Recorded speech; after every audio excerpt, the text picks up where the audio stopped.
اعوذ باللہ من الشیطان الرجیم بسم اللہ الرحمن الرحیم السلام علیکم ورحمۃ اللہ وبرکاتہ۔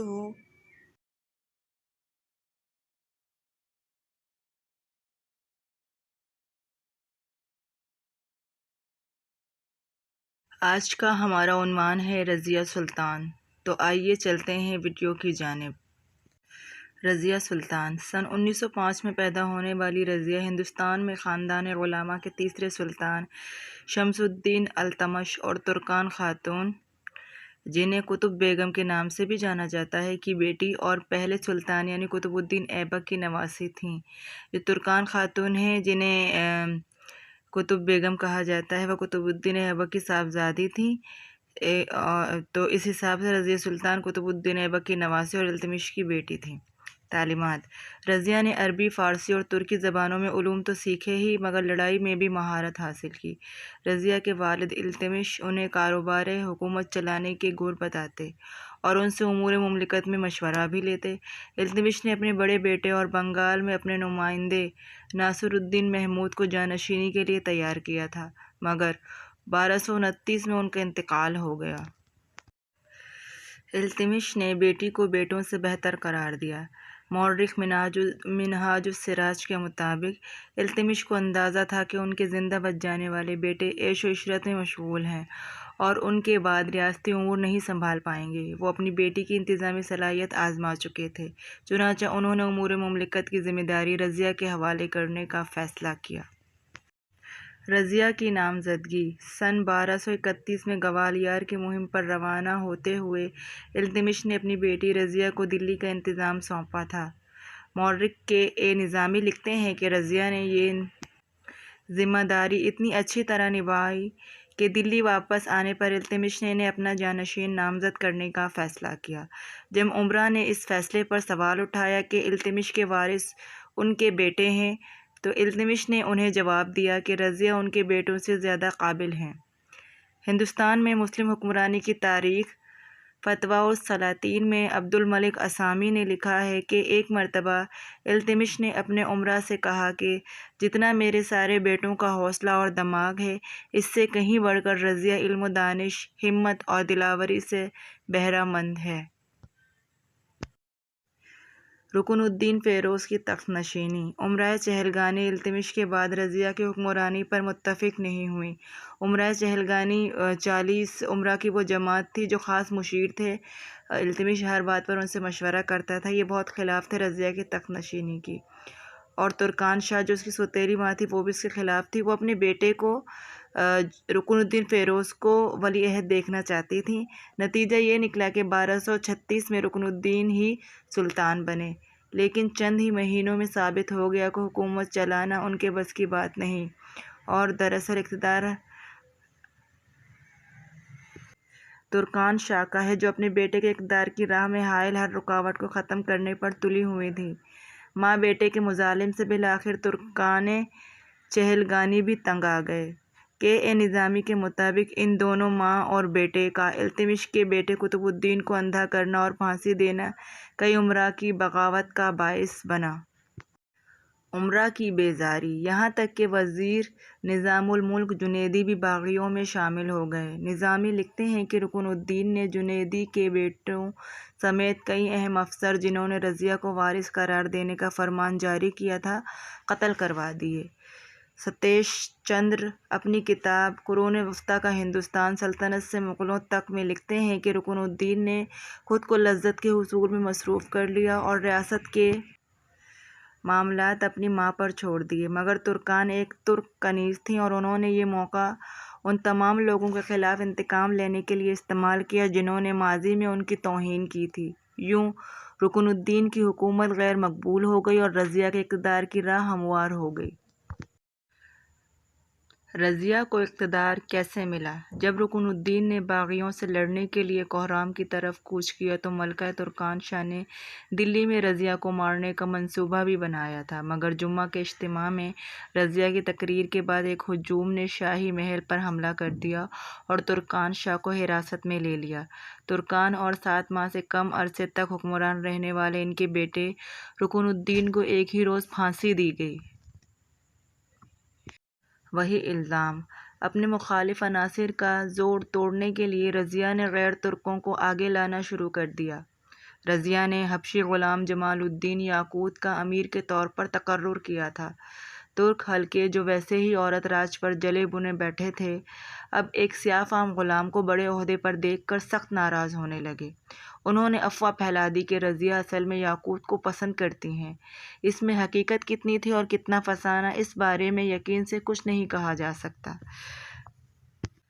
1938 سے 1939 میں لاہور کے گورنر ملک عزالدین کبیر خان ایاز نے رضیہ کے خلاف بغاوت کی۔ رضیہ کی پیش قدمی نے انہیں سودھرا بھاگنے پر مجبور کیا، چونکہ سودھرا سے آگے کا علاقہ منگولوں کے زیر اثر تھا اور چونکہ رضیہ ان کا پیچھا کرتی رہیں، اسی لیے عزالدین کو ایک بار پھر ہتھیار ڈال کر رضیہ کے اقتدار کو قبول کرنا پڑا۔ رضیہ ان کے ساتھ نرمی سے پیش آئیں۔ لاہور ان سے لے لیا گیا لیکن ملتان انہیں تفویض کر دیا گیا۔ ملک التونیہ کی بغاوت۔ دلی سلطنت کے اہم علاقے بھٹنڈا کے حاکم ملک التونیہ جب رضیہ اور یاقوت کے جھوٹے سچے قصوں کا پتہ چلا تو جل بن گئے اور علم بغاوت بلند کر دیا۔ اس بغاوت کے خاتمے کے لیے رضیہ نے دلی سے نکل کر لڑنے کا فیصلہ کیا، لیکن چند عناصر نے رضیہ کی آنکھوں کے سامنے یاقوت کو قتل کر دیا اور خود انہیں گرفتار کر کے ملک التونیہ کے حوالے کر دیا۔ یوں رضیہ کے 3.5 سالہ دور اقتدار کا خاتمہ ہوا۔ وہ التونیہ کی قید میں رہیں جبکہ دلی میں حکومت ان کے سوتیلے بھائی بہرام شاہ کے پاس چلی گئی۔ ملک التونیہ اور رضیہ کا رشتہ۔ سر سید احمد خان کی کتاب آثار الصنادید میں لکھا ہے کہ بہرام شاہ کے دور میں حقیقی اقتدار ترکان چہلگانی کے پاس تھا۔ ملک التونیہ کو کچھ نہ ملا تو انہوں نے اندازہ لگایا کہ رضیہ کو تخت سے ہٹانے کا کوئی فائدہ نہیں ہوا، اور تب التونیہ نے رضیہ کی حمایت کرنے کا فیصلہ کیا اور خود رضیہ کو بھی اپنا تخت واپس ملنے کا ایک راستہ نظر آیا۔ دونوں نے شادی کر لی اور مل کر جدوجہد کا فیصلہ کیا۔ اکتوبر 1240 میں ملک التونیہ کی تیار کردہ فوج اور بہرام شاہ کے لشکر کا ٹکراؤ ہوا، مگر ایک مرتبہ پھر رضیہ سلطان کو شکست ہو گئی۔ رضیہ اور التونیہ بمشکل اپنی جان بچا کر میدان سے بھاگے۔ زخموں سے چور بھاگتے بھاگتے کیتل پہنچے، جہاں چند مقامی افراد نے کھانے پینے کا سامان دیا، لیکن اگلے روز اسی جگہ سے ان کی لاشیں برآمد ہوئی۔ کہا جاتا ہے کہ قیمتی لباس اور زیورات کے لیے دونوں کو قتل کیا گیا ہوگا۔ ایک اور جگہ لکھا ہے کہ جب رضیہ اور یاقوت کے تعلقات کی افواہیں عام تھیں تو اسی دوران بھٹنڈا کے گورنر ملک اختیار الدین التونیہ نے رضیہ کی طرف پیغام نکاح بھیجا، جسے اس نے منظور کر دیا۔ اس پر التونیہ نے کچھ دوسرے طاقتور امراء کو اپنے ساتھ ملا لیا اور سلطانہ کے خلاف بغاوت کر دی۔ رضیہ اور التونیہ کے درمیان جنگ ہوئی جس میں یاقوت مارا گیا اور رضیہ کو قیدی بنا دیا گیا۔ مرنے کے خوف سے رضیہ نے التونیہ سے شادی کرنا قبول کر لیا۔ اسی دوران موقع پا کر رضیہ کے ایک بھائی نے تخت پر قبضہ کر لیا۔ رضیہ اور ملک التونیہ نے مل کر جنگ کی، مگر وہ شکست کھا گئے اور دہلی چھوڑ کر بھاگ گئے۔ دلی کے باہر کیتل کے مقام پر جاٹوں نے انہیں گھیر لیا اور ان کی فوج نے بھی ساتھ چھوڑ دیا۔ اس جدوجہد میں 14 اکتوبر 1240 کو دونوں مارے گئے۔ رضیہ کیسی تھی؟ رضیہ نے ملک میں بڑے ہی شاندار طریقے سے حکومت کو چلایا۔ اس نے اپنے دور میں عوام کے لیے فلاحی کام کیے اور امن و امان قائم رکھا۔ وہ کسی بھی مسئلے میں جلد فیصلہ کر لیتی تھی اور مجرموں کو سخت سزائیں دیا کرتی تھی اور اسلام کے احکام پر عمل کرنا پسند کرتی تھی۔ وہ ایسا لباس پہنتی تھی جس میں اس کا پورا جسم چھپا رہے سوائے چہرے کے، حالانکہ بادشاہ بننے سے قبل اس کا چہرہ بھی چھپا رہتا تھا۔ یہ بات اسے معلوم تھی کہ شادی کے بعد کن مشکلات کا سامنا کرنا پڑتا ہے، اس لیے اس نے شادی نہیں کی تھی۔ البتہ جنگ میں شکست کے بعد ملک التونیہ سے اس نے مجبوراً شادی کی تھی۔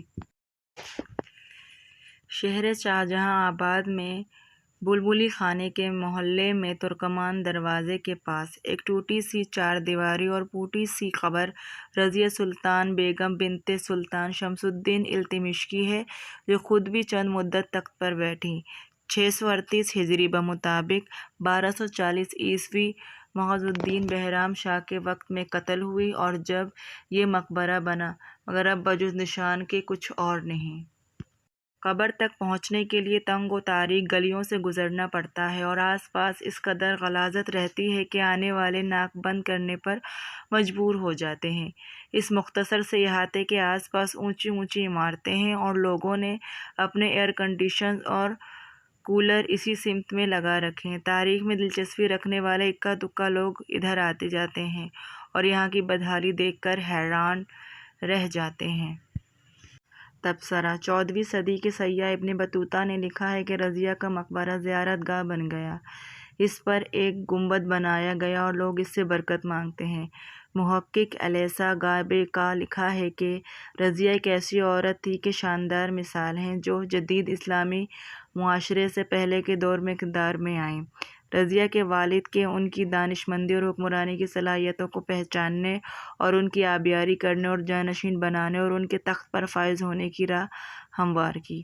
رضیہ نے ایسے ماحول میں حکومت کر دکھائی جس میں بیٹوں کی پیدائش عام طور پر مایوسی کو جنم دیتی تھی اور خواتین کے پاس اختیارات حاصل کرنے کی بہت کم راہیں تھیں۔